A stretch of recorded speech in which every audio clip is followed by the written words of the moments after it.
Hello everybody. All right, so I promised a card making session with some of my products from my mystery box. And I think that the easiest product to work with is going to be the Ultimate Page Kit that I got. I mean, it's got all the laser cuts. It has got just a lot of ephemera pieces like frames and pattern paper that I can use. So I think it'll be easy to kind of put together a card from that. I also already kind of tore it up anyway to make this really cute 4x4 mini journal. So with some lace binding or some seam binding to hold it together. And then, I mean, still handmade, so it doesn't line up great all the way around, but I am going to do some junk journaling on this, so this hopefully will meld into the background anyway and not be noticeable. But yeah, I've got some pages that I can do some decorating on, so hopefully you'll see this later, me using this in my channel as well. I'll probably do some aesthetic journaling on this, so it's perfect. All right, so when I was making the journal, I had obviously some offcuts because it's only 4x4. So here is one of those pieces, and I really like this, so I don't want to use it. So I'm thinking I'm going to use this top bit to kind of make my card. I'm a sucker for stitched borders, so I'm thinking I want to do a stitched square border. This measures a little bit less than 4 inches across. I think this is the stitch die that I want to use, and if you can see, it's just a little bit smaller than what I've got here. Not like the whole die, but those inside edges are just a tad bit smaller, so I think it'll cut out fine. Experimentation. So if you can see, the cutting edge is just inside the size of this paper. So this is going to be perfect as long as it doesn't move. So what I'm going to do is I'm going to use some magic tape and tape this down. All right, so I've got magic tape on my die and it's sticky side up. So when I stick this down, hopefully it will keep everything in place. And it won't shift when I send it through the die cutting machine. But just to make sure, I will add another piece up here. All right, let's see.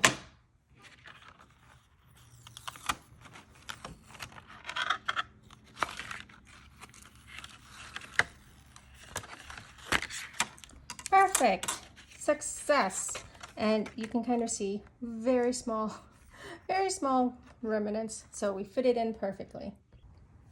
All right, so since I cut off a lot of the pattern, there's a lot of white space.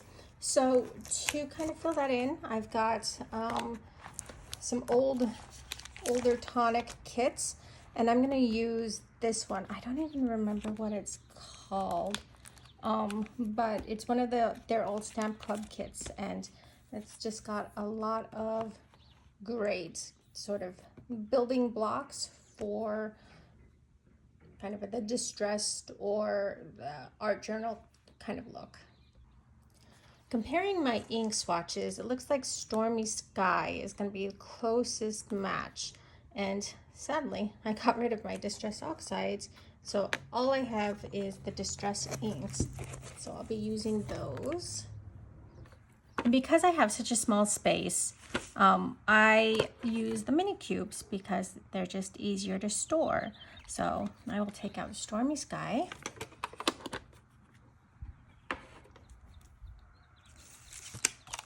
And ink up some stamps that I want. I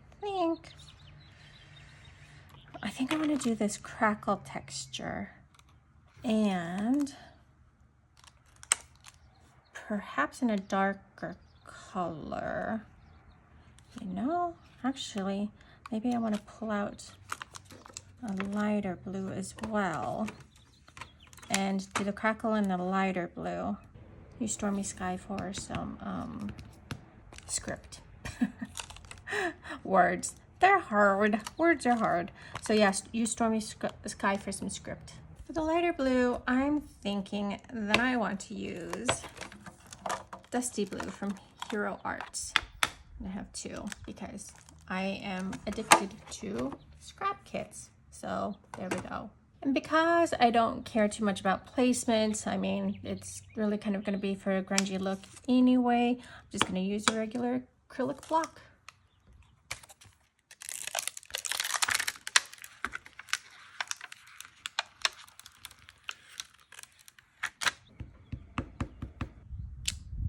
The color was really off, so we're just going to fix it by adding more.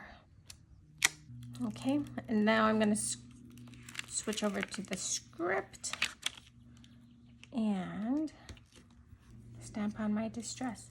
And I need to figure out, I think this is the way I want up. So I'm gonna do it in a kind of a portrait orientation. As much thinking as I did about color combinations, I feel like anything would have worked. I'm pretty happy with that. It doesn't look so blank up here. Since we're kind of going for kind of the grungy thing, I'm gonna take my sponge dauber and I'm gonna ink up the edges with the same Stormy Sky.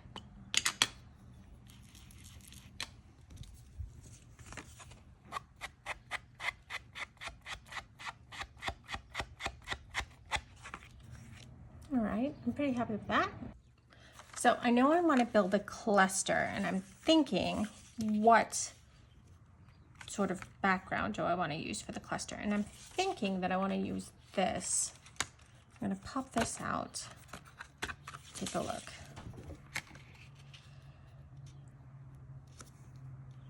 Yes, definitely want to do that.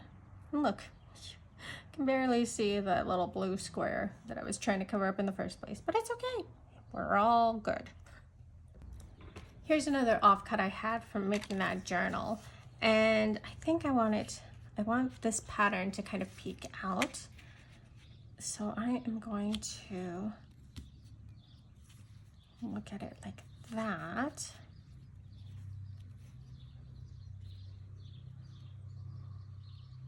Yeah, I'm pretty happy with that. Now I'm just gonna pop out some things, some elements that I think I'm gonna want for my cluster. So I think I want this heart. Pop that out. I know I'm gonna want some foliage, but I think I want a longer piece. So maybe this.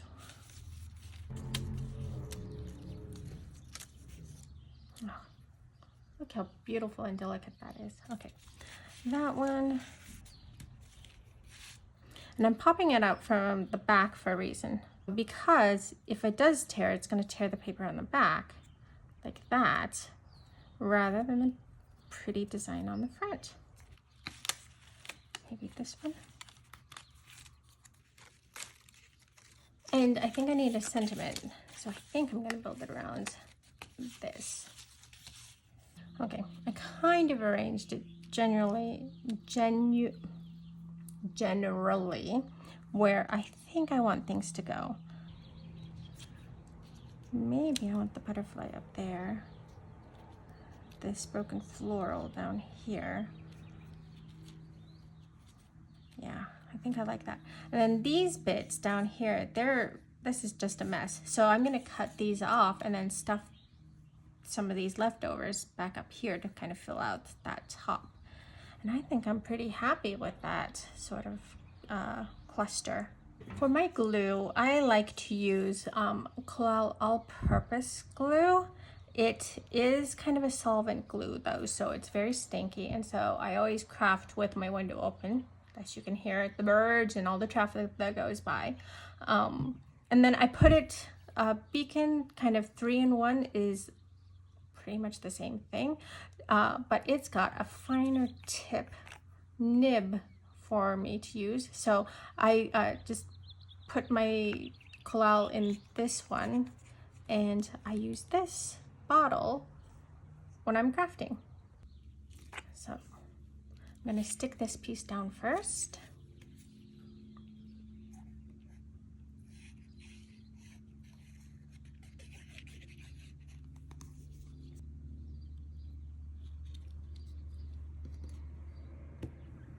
And I use an acrylic block. Whoops, it shifted. I use an acrylic block to hold it down while it dries.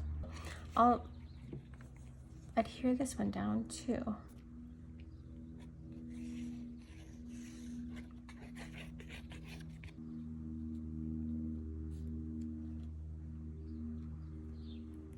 What I really love to do for these delicate die cuts is use artist tack. So this is just a sheet of sort of small micro dots of glue, and you just peel up. You can kind of feel the sticky side is there. Just peel it up, and then I'll put in my die cuts one at a time. Yes, why did I use press and seal? Because, you know, that's a very good question. I did not need to necessarily use press and seal there, but it's a good hint for when you do have a cluster and you don't want to lose it. You can use that press and seal. So I am going to all my die cuts down, and then I just like to go over them with my bone folder. Just press them in to make sure that they've got a good coating of that adhesive. And then I can just peel this back. And I like to use kind of sticker tweezers for these delicate die cuts to kind of help me with the placement.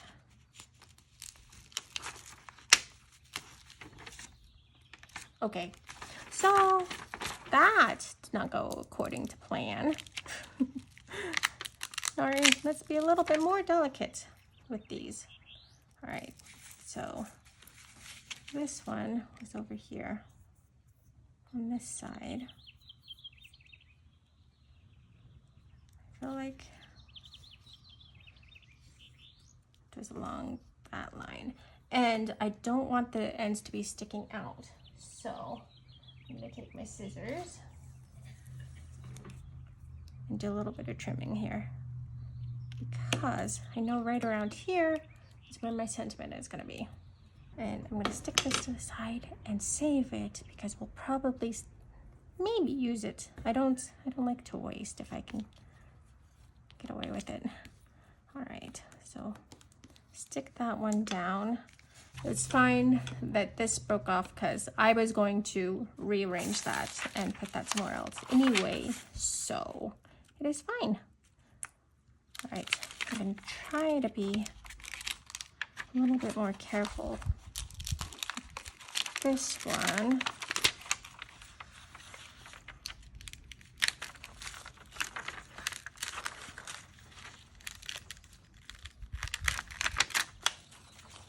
Success-ish. Success-ish.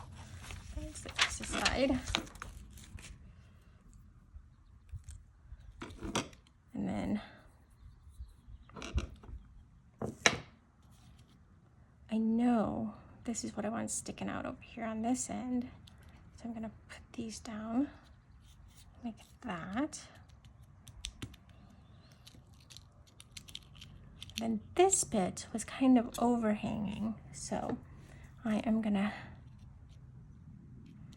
I think, definitely cut off. Well, shoot.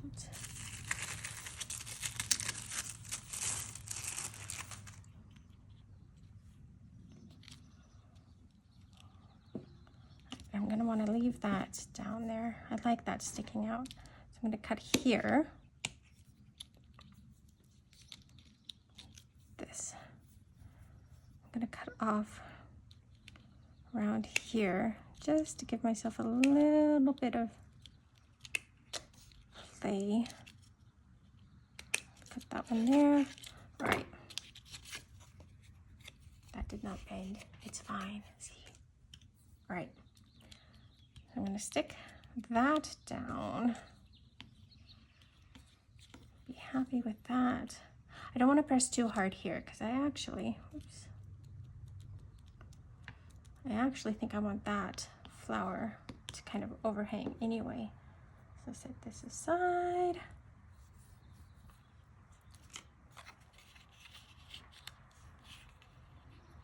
So I think, peel this up.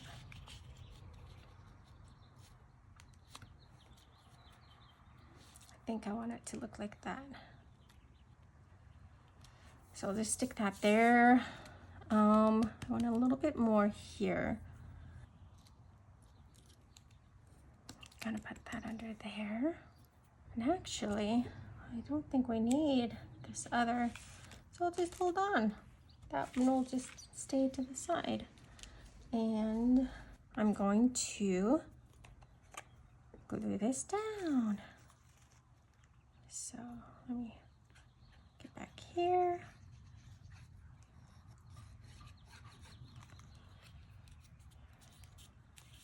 And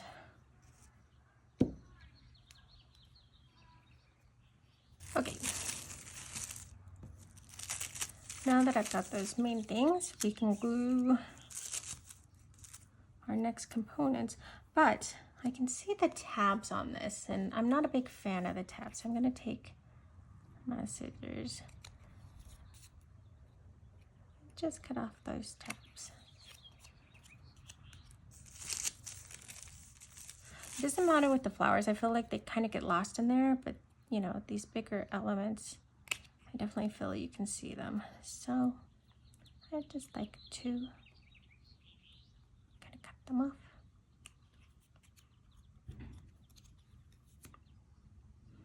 And where did my flower piece go? Oh, through. That one, it looks fine. So I am going to glue up and adhere the rest of my elements.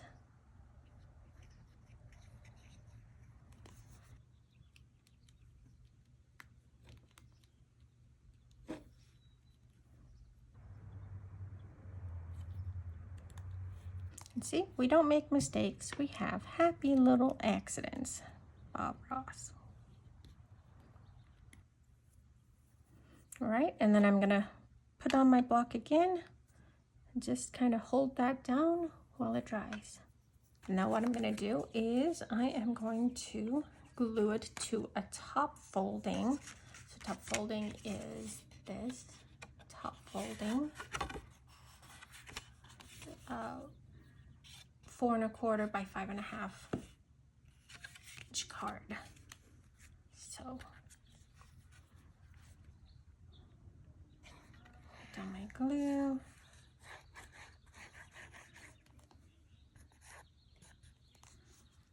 And I like a pretty good solid base, so a pretty good solid card base.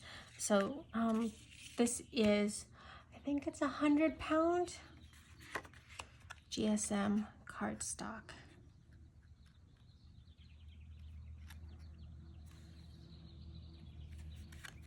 And then what I love about the glue is there's a little bit of wiggle room, so I can line up and get the borders that I want. So that's looking pretty good to me. And then, once again, acrylic blocks just to hold it in place until that glue sets. There we go. Easy top folding card.